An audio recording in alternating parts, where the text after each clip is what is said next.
Not now, time खत्म हो गया, प्लीज। माननीय श्री अर्जुन राम मेघवाल जी टू रिप्लाई द डिस्कशन।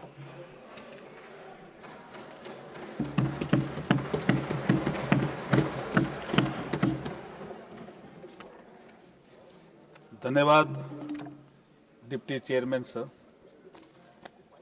मैं समय के भीतर ही इसको समाप्त करने की कोशिश करूंगा। आपके निर्देशों की निश्चित रूप से पालना करूंगा। देखिए सर, ये किसी ने कहा कि बिना सोच समझ के ये लाया गया बिल है, किसी ने कहा जल्दी में लाया गया है, किसी ने कहा इन वर्गों के हितों का ध्यान में नहीं रखा। मैं प्रधानमंत्री जी के लाल किले की प्राचीर से जो उन्होंने पंच प्रण लिए थे, उस प्रण में वो देश के नाम संदेश होता है। उस प्रण में ये था कि भारत को विकसित भारत बनाना है, पहला प्रण।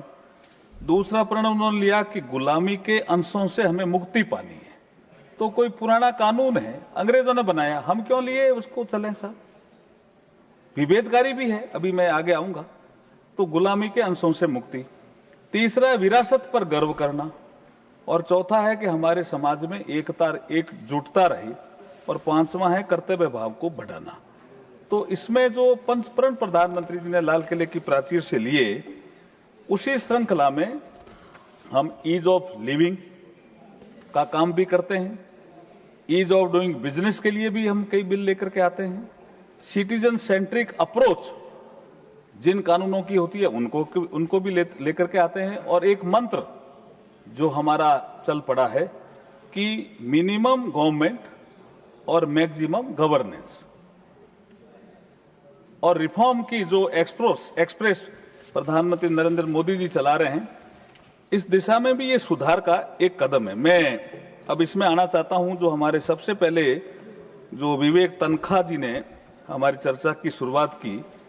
अब आप कह रहे हैं कि इसमें औपनिवेशिक शब्द से हमें आपत्ति है, ये गुलामी के अंश कैसे हुए?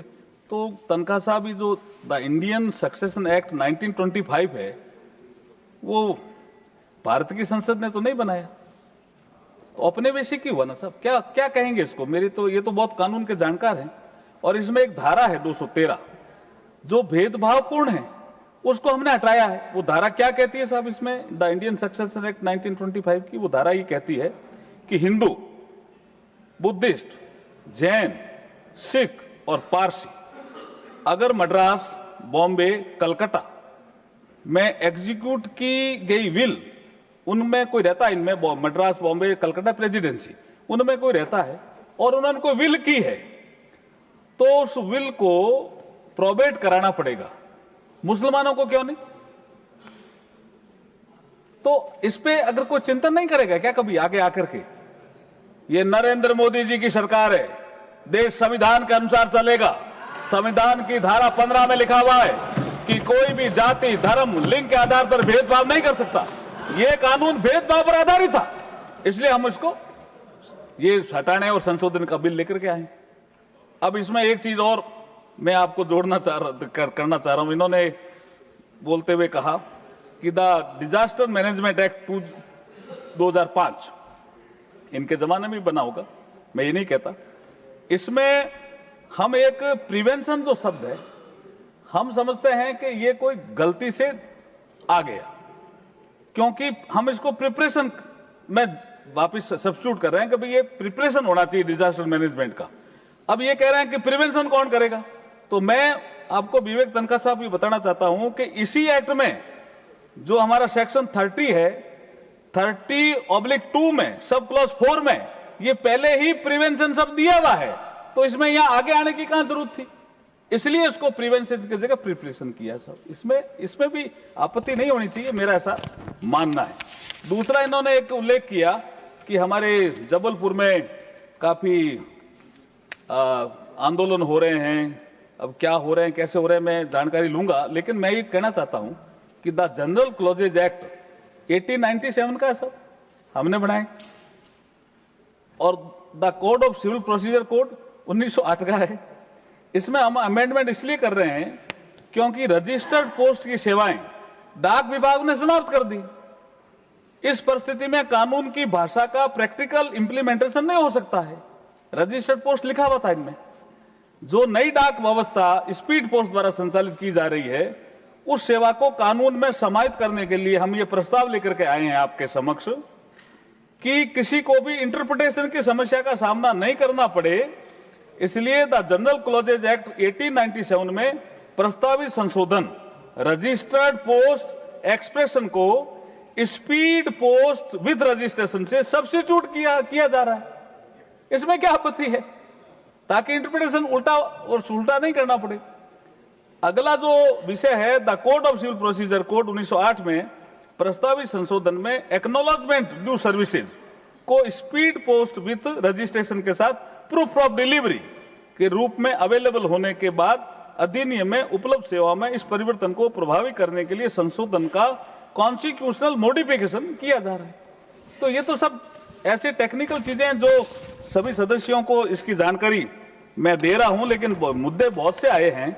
कुछ बिल से संबंधित हैं, कुछ बिल से बाहर के भी हैं। हालांकि आपने अपनी आसन से व्यवस्था दी है कि बिल के बाहर के विषयों का कोई जवाब नहीं देना है। अब जैसे यूएपीए, इससे कोई संबंध नहीं। मैरिटल रेप का विषय, यहाँ इससे कोई लिंक नहीं। कई तो ऐसे हैं जो सब जुडिस है, और कुछ ऐसा विषय है जैसे national judicial appointment commission. National judicial appointment commission ये अलग चर्चा का विषय हो सकता है। केसेस अगर पेंडिंग हैं तो कई बार इस सदन में चर्चा हुई है कि नरेंद्र मोदी जी की सरकार इन सब विषयों पर सोच रही है, सब विषयों पर सोच रही है नरेंद्र मोदी जी की सरकार। आप देखिए कि एडीआर का सिस्टम कौन लेके आ रहा है साहब, अल्टरनेट डिस्प्यूट रिजोल्यूशन मैकेनिज्म, जिसमें हम आर्बिट्रेशन को भी जोर दे रहे हैं, हम मीडिएशन को भी जोर दे रहे हैं, हम कंसिलिएशन को भी जोर दे रहे हैं।